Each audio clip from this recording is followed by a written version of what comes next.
പുന്നാരമോള് 4 ലക്ഷം രൂപ കൊണ്ടുപോയി കളഞ്ഞിട്ടാ വന്നിരിക്കുന്നേ. 1 2 അല്ല, 4 ലക്ഷം. എന്താ പറഞ്ഞേ? 4 ലക്ഷം രൂപ കളഞ്ഞെന്നോ? അത് തന്നെ, 4 ലക്ഷം രൂപ സ്വാഹ.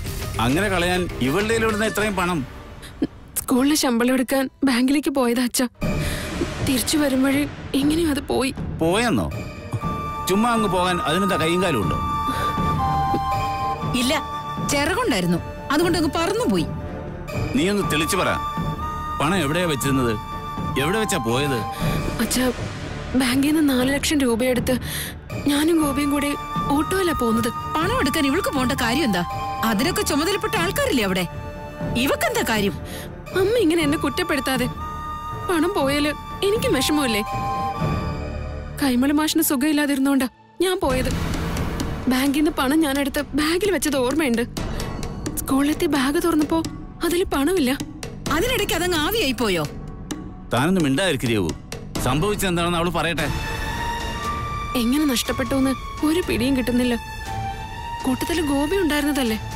ഇടയ്ക്ക് വെച്ച് വേറൊരു ഓട്ടോക്കാരനെതിരെ വന്ന് വഴി ബ്ലോക്കാക്കി. അതിനെ ചൊല്ലി വാക്ക് തർക്കം ഉണ്ടായി.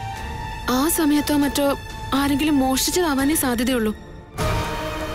എന്ത് പ്രശ്നം ഉണ്ടായാലും തർക്കിക്കാനും വഴക്കുണ്ടാക്കാനും തല്ലാനും കൊല്ലാനും ഒക്കെ പോകുമ്പോ ഞാൻ പറയാറുള്ളതാ, മോളെ വേണ്ട, നീ ഒരു പെണ്ണാ, വഴക്കിനൊന്നും പോകണ്ട, അത് നല്ല സ്വഭാവമല്ല എന്നൊക്കെ.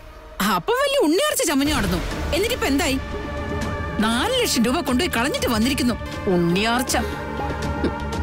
രേവു തന്നോടാ പറഞ്ഞത് വായടച്ചൊന്നും മിണ്ടാതിരിക്കാൻ. പണം നഷ്ടപ്പെട്ടിട്ട് മോള് പരാതിയൊന്നും കൊടുത്തില്ലേ? അതൊക്കെ അപ്പൊ തന്നെ ചെയ്യേണ്ടതല്ലേ?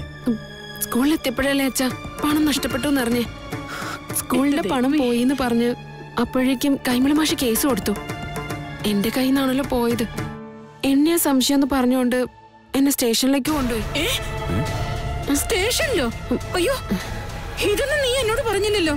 എന്നിട്ട് എന്നെ ജയിലിലടിക്കാനാ അവരാദ്യം ആലോചിച്ചത്. അയ്യോ എന്റെ ഈശ്വര. ഭാഗ്യത്തിന് അപ്പോഴവിടെ ശ്രീറാം സാർ വന്നു. ആര്? നമ്മുടെ ശ്രീ സാറോ? ബാങ്കിലെ? അതെ, ശ്രീറാം സാറ് കാര്യമൊക്കെ ചോദിച്ചറിഞ്ഞ് 4 ലക്ഷം രൂപ കൈമൾ മാഷിന് കൊടുത്തു. അതുകൊണ്ട് ആ കേസ് അവരെ പിൻവലിച്ചു. ഓ, ചുരുക്കത്തി 4 ലക്ഷം രൂപ ഇപ്പൊ ശ്രീസാറിന് കൊടുക്കണോ അല്ലേ? അതെ, കൊടുത്തോ. ജോലി ചെയ്ത് കോടികൾ സമ്പാദിച്ചു വെച്ചിരിക്കില്ലേ ടീച്ചർ? അതിന് 4 ലക്ഷം എടുത്തിട്ട് അങ്ങ് കൊടുത്തോ?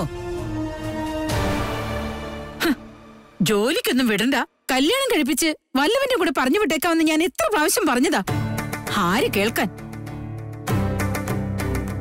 ദൈവത്തെ ഓർത്ത് താനൊന്നും മിണ്ടാതിരിക്കേ. ഞാൻ മിണ്ടുന്ന എവിടെ കുഴപ്പമല്ലേ? അവൾക്കൊരു നോട്ടപ്പശക പറ്റി, സമ്മതിച്ചു. അതിന്റെ വിഷമം അവൾക്കുണ്ടാവില്ലേ? അതിന്റെ ഇടയിൽ താൻ അവളെ ഇങ്ങനെ കുത്തി നോവിച്ചാൽ എങ്ങനെ? നമ്മളല്ലേ അവളെ ആശ്വസിപ്പിക്കേണ്ടത്. എന്തായാലും മനഃപൂർവ്വം അവള് പണം കളയില്ലെന്ന് എനിക്ക് ഉറപ്പുണ്ട്.